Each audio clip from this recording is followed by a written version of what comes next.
અમારા રાંદેર માટે એક આજે અમારો મુસ્લિમ લોકોનો બહુ પવિત્ર રમજાન ઈદ ઉલ ફિતર કહી છે એ તહેવાર છે। એમાં અમારી જે ઈદગાહ છે એ ત્યાં ઈદની નમાઝ થાય છે અને અમારા માટે જે આ ઈદગાહની કમિટી છે એ લોકોએ બહુ સારો ઇંતજામ કર્યો અને વોલન્ટિયરોએ પણ બહુ સારો ઇંતજામ કર્યો। માઇક વાળા, ઇલેક્ટ્રિક વાળા જેટલા લોકોએ અમારા રાંદેરમાં જે વોલન્ટિયરો છે એ લોકોએ ખૂબ સારી મહેનત કરી, તેમજ પોલીસ પ્રશાસને પણ મહેનત કરી, એસએમસી કોર્પોરેશને પણ મહેનત કરી અને ખાસ કરીને સોસાયટીના જે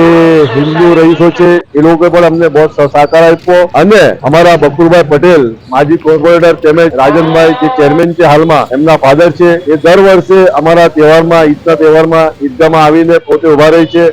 અને સોસાયટી વાળાએ પણ વજુનો પાણી પણ આપે છે। અમારા માટે બહુ ખુશીની વાત છે અને અમારા જે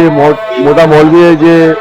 જે ભાષણ કહ્યું એમાં એ બતાવ્યું કે આપણા દેશમાં એક ભાઈચારો રહે, આપણો દેશ તરક્કી કરે, એ જ આપણા માટે સારું છે અને બીજા દેશ કરતા આપણો દેશ આગળ નીકળે। કાળી પટ્ટી તો અમારા મૌલવી લોકોએ તો ના પાડી, પણ અમુક લોકો જે છે, અમુક લોકોએ જે બાંધીને આવ્યા છે, કેટલા લોકોએ તો પછી કાળી પણ રાખી, કેમ કે એ વખતના જે